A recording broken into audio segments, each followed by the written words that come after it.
I regret it. Those are the words my mother finally choked out on the phone 9 years after the fact.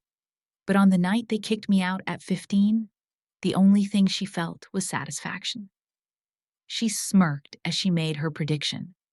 Oh, she regretted it all right, but only when she was the one begging and I was the one holding all the power. My name is Jennifer and I'm 24 now. Before I serve you my story piece by piece, I just want to know you're here with me.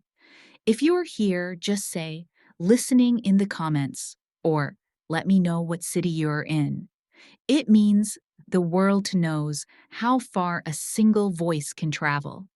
And if you're ready, don't forget to subscribe and join me on this journey, a story about how the coldest kitchens can forge the strongest souls. Sometimes, just knowing there's someone waiting is enough to make a story worth telling. Thank you. And now, let's go back to the beginning. This is not a story about strangers. This is a story about being a victim in my own home. I was discriminated against by the very family I loved with all my heart. I was stabbed in the back by the two people who were supposed to protect me, my own parents. And it all happened over a plate of scallops. The hiss of the scallop hitting the clarified butter was the only sound in the kitchen. It was a clean, sharp sound, a sound of promise. I moved the pan with a practiced flick of my wrist, the heat rising to meet my face like an old friend. In our house, a sprawling, silent tomb of books and accolades, the kitchen was my only sanctuary, my only warm place. I arranged the 3 scallops each with a perfect golden brown crust on the warmed porcelain plate. A final swirl of saffron-infused sauce, a scattering of micro parsley. It was beautiful. It was a piece of my soul on a plate. It was the last thing I ever cooked for them. The dining room was an ocean of polished mahogany and silence. My father, Professor Edward Allister, sat at the head of the table peering at a leather-bound book. My mother, Professor Eleanor Allister, was grading papers, her red pen making vicious little slashes. They didn't look up when I set the plates down. The aroma of my art, my passion, was swallowed by the scent of old paper and indifference. We ate. Or rather, they moved food around on their plates while I watched the masterpiece I'd spent all day creating grow cold. Finally, my mother set her fork down with a soft clink. She pushed her plate aside and placed a thick, cream-colored folder in the center of the table. It landed with a soft, final thump. "We received this today," she said, her voice devoid of any warmth. It was the acceptance package for Northgate Preparatory Academy, a prestigious feeder school for the Ivy League, a school I had never applied to. We also, my father, added closing his book without marking his page, found a letter in the mail addressed to you from something called the Coastal Culinary Institute's Young Prodigy Program. He said the name as if it were a disease. The air crackled. This was it. The confrontation I had been dreading. Cooking is a lovely craft, Jennifer. My mother began her tone the same one she used on a student who'd completely missed the point of a classic novel. But it is a craft, a skill. It is not an intellectual pursuit. You are choosing a life of service. History is written by thinkers, not cooks. My father chimed in, his voice a dry rustle of old parchment. You're making yourself a footnote in someone else's story. I tried to fight back. I spoke of art, of how flavors could tell a story that books couldn't. I talked about connection, about creating something real and tangible from the heart. My words felt loud and clumsy, echoing in the sterile dining room before falling dead on the Persian rug. They looked at me, not as their daughter, but as a flawed thesis, a disappointing intellectual argument. Then came the ultimatum. You will call that place tomorrow and inform them you will not be attending. My father said, You will attend Northgate. That is the end of the discussion. Choose the path of the mind, or you can leave this house of the mind. My heart hammered against my ribs. Fight or flight. A cornered animal. My voice came out as a whisper, but it was laced with the steel of a decision already made. I can't. What did you say? My mother asked, her eyes narrowing. I can't, I repeated louder this time. I already paid the deposit, the non-refundable one. I used every dollar I've saved for the last 5 years. I'm going. The silence that followed was worse than any yelling. It was the silence of a final judgment being passed. My rebellion was no longer a dream. It was a financial transaction, a betrayal they could quantify. My mother looked at me, her face a mask of cold disappointment. And then she smirked, a small, cruel twist of her lips that broke something deep inside me.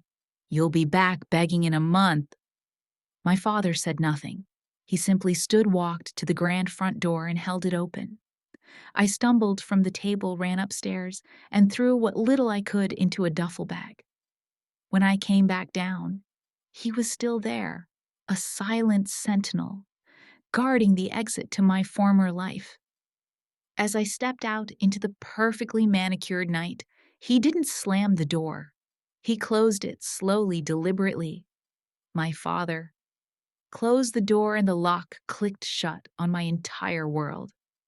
I stood on the perfect dew-kissed lawn, the scent of my mother's prize-winning roses choking me. The click of the lock echoed in my ears. I was 15. I was homeless. My hand shook so badly, I could barely unlock my phone. One name, one lifeline. Ilara. Her family's bakery was the warmest place I knew, a haven of flour, sugar, and laughter. They would take me in. They had to. The phone rang, each ring stretching into an eternity. Then, voicemail.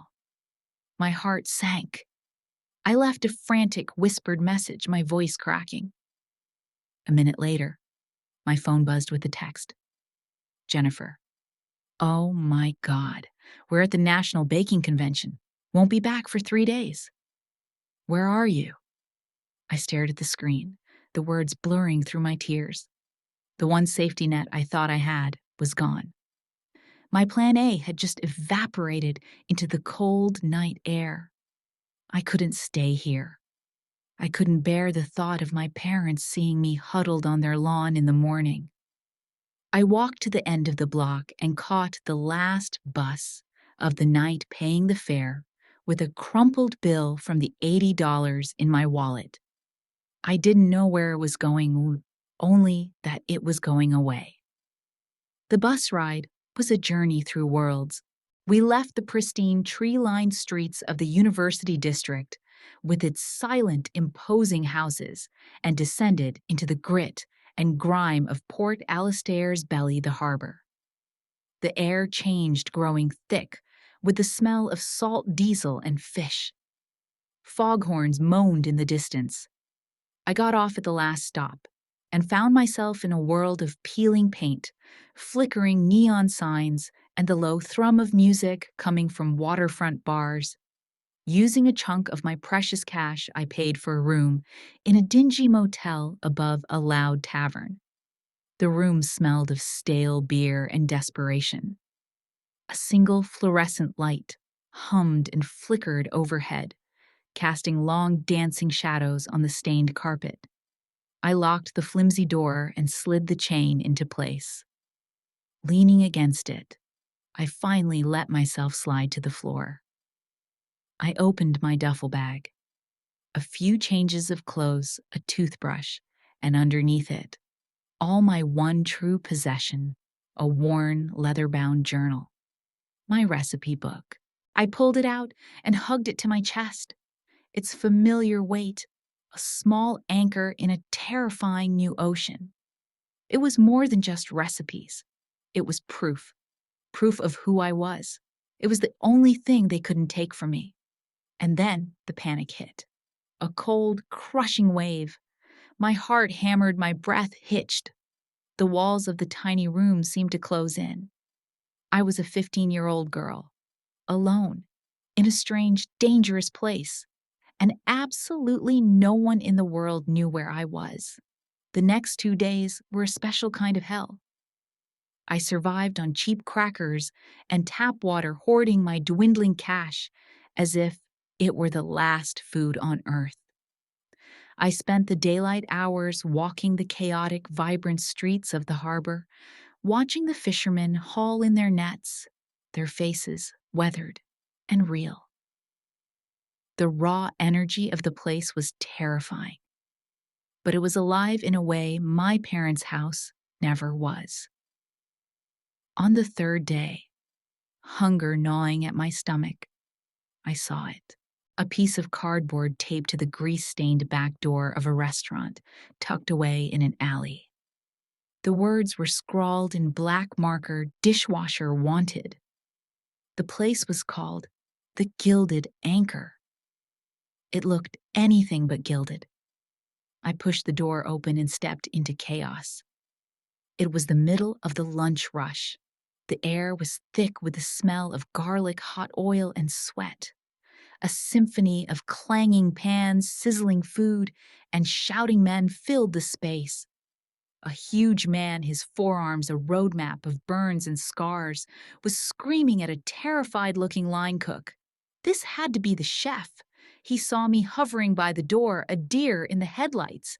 He barked, a predator spotting prey. "No kids! Get out!" I opened my mouth to plead, but before I could, a different kind of scream cut through the noise. A crash of metal, a yelp of pain. A young prep cook had slipped, sending a massive pot of boiling red sauce cascading across the floor. He sat on the ground, clutching his arm, his face pale. The kitchen ground to a halt. In that moment of pure chaos, something inside me shifted. Desperation forged a kind of audacity I never knew I had. I didn't ask again. I didn't plead. I saw an opening. Wordlessly, I navigated the mess, grabbed a dirty apron from a hook, and tied it around my waist. I walked directly to the dish pit where a mountain of greasy plates, pans, and cutlery awaited. And I started to work. I worked like a machine. Scalding water, abrasive soap, the relentless scrape of steel wool. I ignored the shouting that eventually started up again. I ignored the sideways glances from the other cooks. I ignored Chef Julian, who I could feel watching me from the corner of his eye. I just worked, my focus narrowed to one single clean plate at a time. It was a silent, desperate challenge. I belong here. When the lunch rush finally died down, the kitchen was a war zone. Julian, looking exhausted and furious, stalked through the wreckage. He came to a stop right behind me. I didn't turn around, just kept scrubbing a stubborn pot. He was silent for a long time. Then he reached past me and picked up a plate I had just placed on the drying rack. He held it up to the dim kitchen light, inspecting it from every angle. It was spotless. I held my breath. "You're still here?" He grunted, his voice a low growl. I nodded, my heart pounding against my ribs. He tossed a crumpled, greasy $20 bill onto the stainless steel counter beside me. 8 a.m. tomorrow. Don't be late." He turned and walked away without another word. I stared at the money on the counter, the first money I had ever truly earned. It wasn't salvation. It was ammunition. A chance to fight one more day. I wasn't welcome here, not really. I was just a temporary solution to a problem. But it was a start. The real war had just begun. The Gilded Anchor wasn't a kitchen. It was a crucible, a 14-hour-a-day inferno designed to burn away everything but the essentials. My life became a brutal loop of steam grease and noise. I was the ghost in the machine, the girl in the corner scrubbing the sins of the dinner rush off plates, while the real cooks, a brigade of rough, loud men, moved with a chaotic grace I envied. Chef Julian barely acknowledged my existence except to roar my name when the trash cans were overflowing or the floors needed mopping. When Alara got back, she found me looking like a wraith. She took one look at my motel room and my gaunt face and burst into tears. That night, her father helped me move my meager belongings into a small, clean room in a boarding house. It wasn't much, but it was safe. Every evening after my shift, Alara would be waiting for me with a small pastry box from her family's bakery, a warm croissant, a sweet Danish. It was more than just food. It was a nightly reminder that someone in the world still cared if I ate. I didn't just wash dishes. I watched. I studied. I saw the way the line cooks communicated with grunts and nods, the way Julian could tell if a sauce was ready, just by its smell, the rhythm and flow of a well-run service. At night in my small room, I wouldn't sleep. I'd fill the pages of my leather-bound journal with diagrams of the kitchen station's notes on knife skills I'd observed and attempts to decipher the language of this violent, beautiful world. After 3 months of this, my hands permanently smelling of bleach and old food, I built up the courage. I found Julian during the quiet lull before dinner service. "Chef?" I said, my voice shaking slightly. "I can do more. Let me help with prep." He looked down at me, his face impassive. A cruel smile played on his lips. He pointed a thick finger at a massive 22-pound sack of onions in the corner. "Brunoise," he grunted. "Perfectly! You have 1 hour."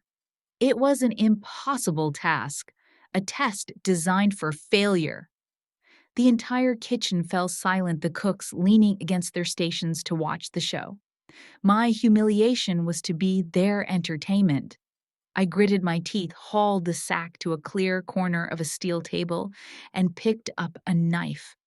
For the next hour, the world ceased to exist. There was only the onion, the blade, and my burning eyes, my fingers cramped, tears and sweat mingling on my cheeks. Slice, slice, turn, chop, chop, chop. The pile of perfectly uniform tiny cubes grew. The other cooks started muttering. I ignored them.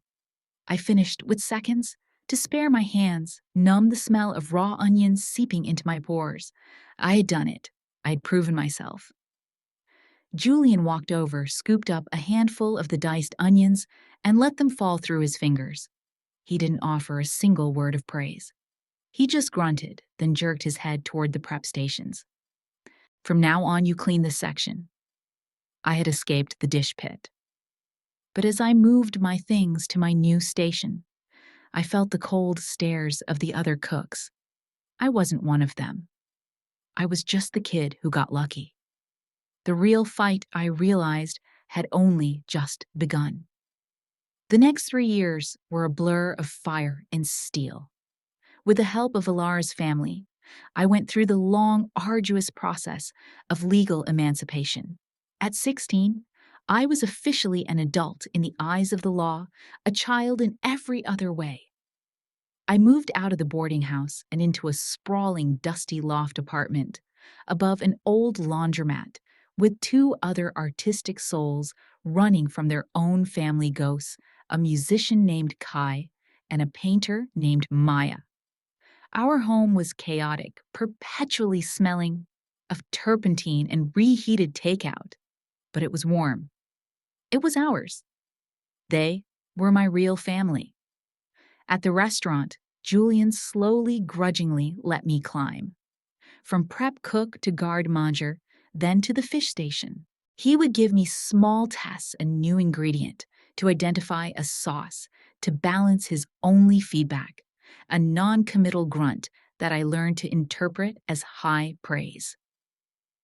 I finished my culinary program at the top of my class, using the Gilded Anchor as my real-world laboratory. I was building a life, a real one, entirely on my own terms. On my 18th birthday, a package arrived. A thick, elegant courier envelope with my parents' university letterhead. My heart did a stupid little flip. 3 years of absolute silence, and they'd remembered my birthday. I tore it open, a dangerous flicker of hope lighting up inside me. Maybe they were sorry. Maybe they wanted to reconnect. Inside was a portfolio of legal documents for a trust fund they'd established when I was born. Hundreds of thousands of dollars now legally mine. And behind it, a single sheet of crisp white paper, a letter from my mother. My eyes scanned the page, searching for an apology, for a single word of regret. I found none. This money should be sufficient for you to start again properly at a real university, it read. It is not too late to correct your mistake. The hope inside me died, turning to ash. It wasn't a gift. It was a bribe. It wasn't an olive branch. It was the same old cage, just gilded with their money. It was the most expensive insult I had ever received. I stood there for a long time, the papers trembling in my hand. I could take the money, disappear, start over anywhere with a life of ease I couldn't even imagine. Or I could hold on to the only thing I truly owned, my pride. The next day, I walked into a lawyer's office. I signed the documents to formally and irrevocably refuse the entire trust fund, citing personal reasons. I paid the lawyer's fee and mailed the signed refusal back to them without a note. I had chosen my freedom in poverty over their gilded cage. I had finally cut the last string, but the sound of it snapping echoed like a scream. By the time I was 21, I was the unspoken sous chef at the Gilded Anchor. I knew every station, every recipe, every secret of that kitchen. My life had a rhythm, a purpose. And then Clara Vance walked in. Clara Vance wasn't just a food critic. She was the kingmaker of Port Alister's culinary scene. She was doing a series on the city's historic restaurants, and the Gilded Anchor was on her list. Julian hated critics and was his usual charming, bearish self. But Clara's sharp eyes seemed to look past him. I saw her watching me during service, her gaze analytical as I expedited orders and plated dishes. For the staff meal that day, I had made a new dish, a modern, deconstructed take on a classic clam chowder served with a smoky bacon foam and chive oil. It was bold, a quiet rebellion against Julian's traditionalism. Clara saw it, asked for a taste. Her expression was unreadable as she ate. The review came out a week later. It was a sensation. Clara Vance declared that the Gilded Anchor had been miraculously resurrected, its soul reignited by a genius seafood creation. She praised the brilliant heavenly chowder as a sign of the restaurant's bold new direction. The dish that was praised all over the city was mine. It was the validation I had been working, bleeding and crying for since I was 15. Except the article credited it to Chef Julian. My name was nowhere, not a single mention. When I saw Julian that afternoon, he was basking in the glow of congratulatory phone calls. He never once corrected the record. He just soaked up the glory. I felt the ground fall away beneath me. The man who had been my reluctant mentor, the closest thing I had to a father, had stolen my success without a second thought. That night, I confronted him. That was my dish. I said, my voice quiet but shaking with rage. He looked at me, his eyes cold without a hint of shame. My name is on the door. Yours isn't, he said, his voice flat. That's how this world works. When you get your own name on a door, you'll understand. My trust in him shattered. The last piece of my childish naivete died right there on the greasy kitchen floor. It was a brutal, painful lesson. And in the ashes of that betrayal, a new cold ambition was forged. He was right about one thing. I needed to get my own damn door. The fallout with Julian left a bitter taste in my mouth. The joy I'd once found in the kitchen felt tainted by ambition and betrayal. To find it again, I started spending my rare days off seeking out the source, the ingredients themselves. I explored farmers' markets, visited small coastal farms. It led me one quiet afternoon to a rooftop garden on an old brick building, a hidden oasis of green in the industrial gray of the harbor. That's where I met Liam. He was quiet with dirt under his fingernails and a calm, patient energy that felt like a balm to my frenetic, kitchen-frayed nerves. He was an urban gardener, tending to rare herbs and heirloom vegetables for some of the city's best restaurants. Our connection wasn't explosive. It grew slowly, quietly, like the plants he tended. He was fascinated not by my skills or my growing reputation, but by the way my eyes lit up when I talked about the taste of a sun-ripened tomato. With Liam, I wasn't a chef. I was just Jennifer. He nourished a part of me I thought had died. He helped me find joy in cooking again, not to prove a point, but for the simple pleasure of creating and sharing. For the first time since I was a child, I felt safe enough to be weak. Our relationship deepened. One evening, he was over at my chaotic loft apartment. As I was cooking, he picked up my old, battered recipe journal from a bookshelf. He smiled as he flipped through the pages. Then he stopped. He was looking at one of the first pages, at the childish scrawl of a 14-year-old girl. For Mom and Dad. Hope you like it. He looked up at me, his eyes full of warmth, and said the most natural, innocent thing in the world. Your parents must be so proud of you. It was like a switch was flipped. A wall of ice slammed down inside me. The smells of the garlic and herbs in my pan suddenly made me sick. All the pain, all the rejection, all the hurt I had buried for 7 years erupted without warning. I saw my mother's smirk, heard the click of the lock. I turned away from him, my voice flat and cold. You should go. He stood there, confused and hurt as I ran from the room, leaving him alone with the ghost of the girl I used to be. My past wasn't just a scar. It was an open wound, and I just let it poison the only good, pure thing in my life. I was faced with a choice: keep running, or finally turn around and face the ghosts that had been chasing me for 7 years. The silence between Liam and me in the days that followed was heavier than any argument. He didn't push, didn't demand an explanation. He just gave me space, a patient, quiet act of kindness that felt more painful than any accusation. He was waiting for me, and I didn't know if I was capable of meeting him. It was Alara who finally broke through the wall I'd built. She found me staring blankly at a wall in my loft, a cup of coffee untouched in my hands. You can't punish him for the sins of your parents, Jennifer. She said, her voice gentle but firm.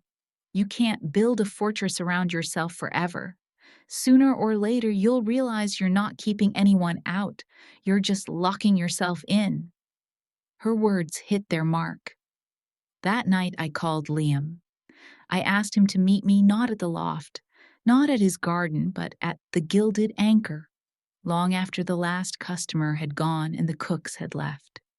He found me standing in the center of the dark, silent kitchen.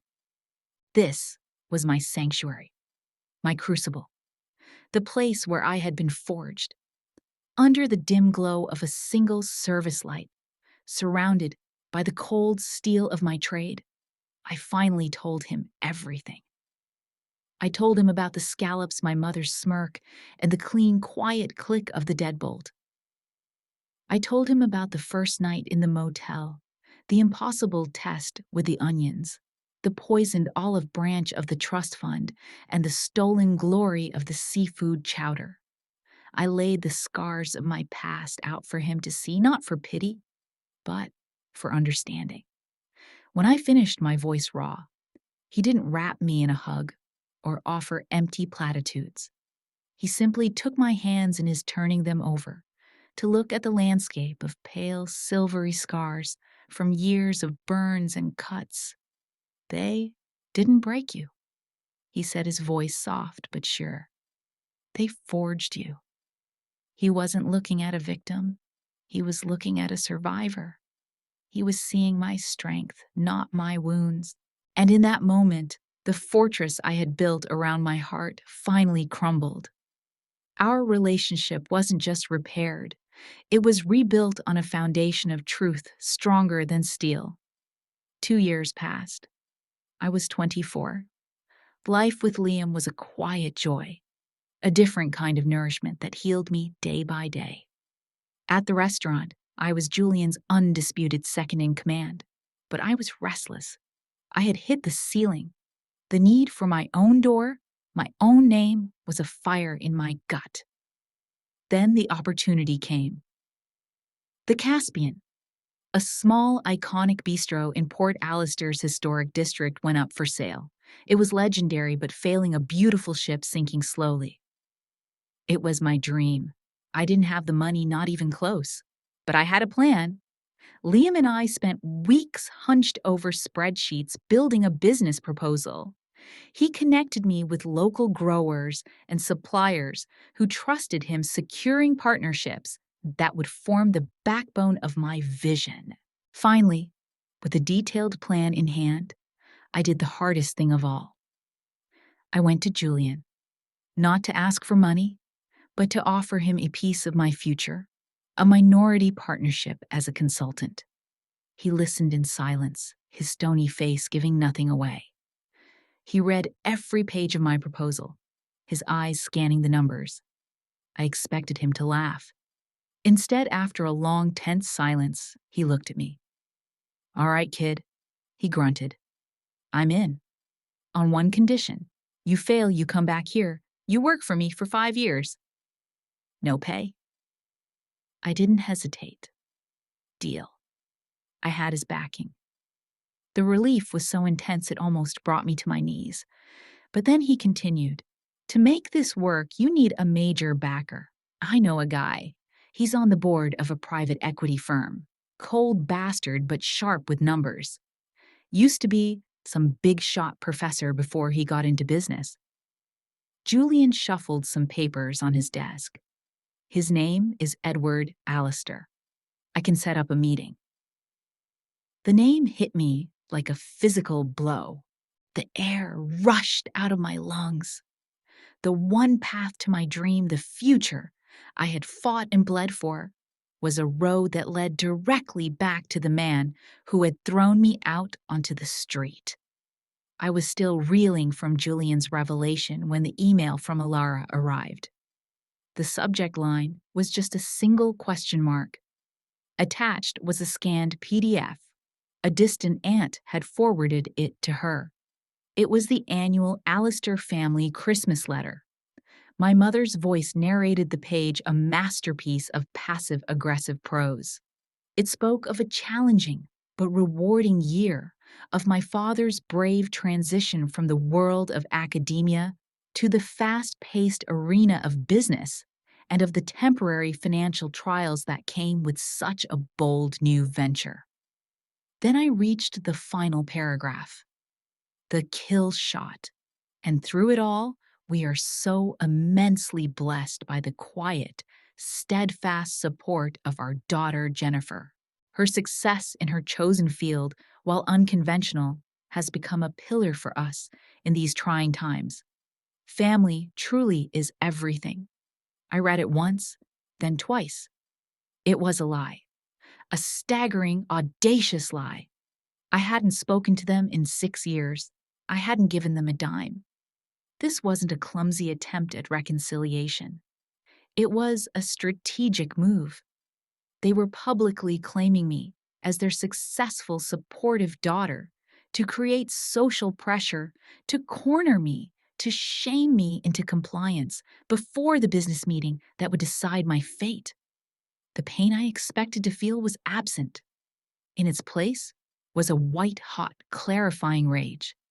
The scared 15-year-old girl was gone. In her place was a warrior. I picked up my phone. I didn't call my parents.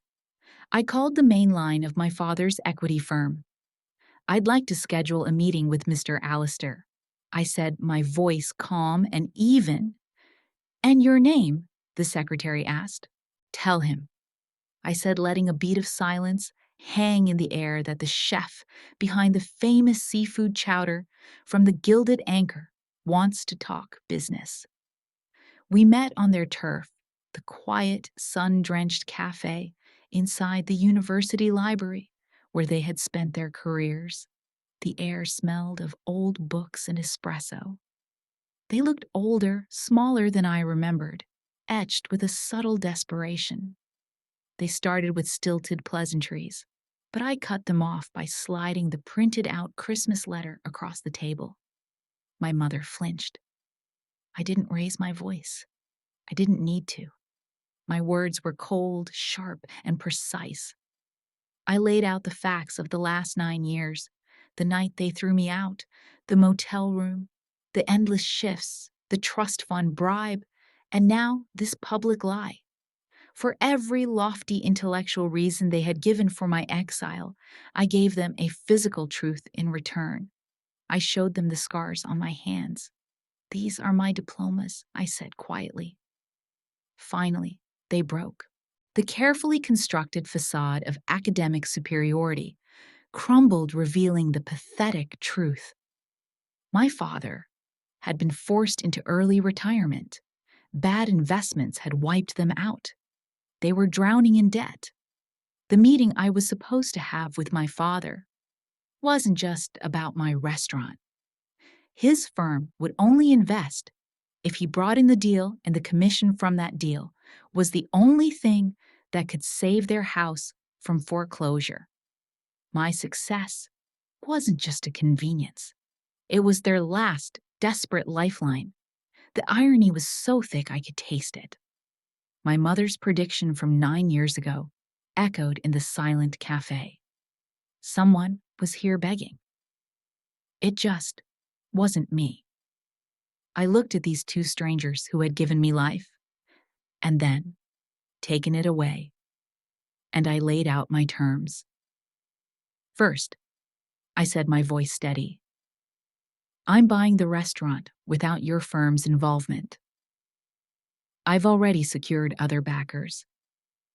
I watched the hope drain from my father's face. Second, you will send a retraction to everyone who received that letter. You will tell them you were working through private financial issues and that I was not involved. I was taking back my own story. Third, I will provide a one-time personal loan to cover your mortgage arrears. It will be drafted by my lawyer with a repayment plan. This is not a gift. This is me closing a debt, the one you owe to the 15-year-old girl you left on the street. I let that sink in before delivering the final term. And fourth, if you ever want a relationship with me, if you want to meet the man I love, if you want the possibility of being grandparents one day, It starts with therapy. All of us. No negotiation. They were utterly defeated. Stripped of their pride and their power, they agreed to everything. As I stood to leave, my father spoke, his voice cracking for the first time. He looked at me, truly looked at me, as if seeing me for the person I had become. My father said, "The soup. It was magnificent. It wasn't the apology I deserved, but it was the only one he knew how to give. An admission finally that my world was real, that my art had value." I just nodded, once turned and walked out of the library, leaving them in the shadows of their books. I stepped out into the bright afternoon sun where Liam was waiting. He smiled, and together we walked toward the empty bistro down the street. In my hand, I held a set of keys, the metal cool and solid against my skin. We were finally free. We were finally home. That's all I have for now. Thank you for sitting with me through this story. What this journey has taught me is a simple, hard-won truth. Your worth is not something your family gives you. It's something you forge yourself in your own fire. And sometimes, the family you choose is the one that truly saves you. If you've ever felt like family was both your safest place and your deepest wound, if you've ever been torn between walking away and holding on, or if you've ever wished you could fix what's been broken, or maybe you've never been through it yourself, but you simply understand and feel for my story, just comment yes below. Sometimes understanding is the first step toward healing. Feel free to share your own story, or just listen. Sometimes that's enough. I'll be here, we'll be here, and maybe, just maybe, this little corner can be a place where stories like ours find a home. Until next time, take care of yourself. And don't forget, healing takes time, but you don't have to do it alone.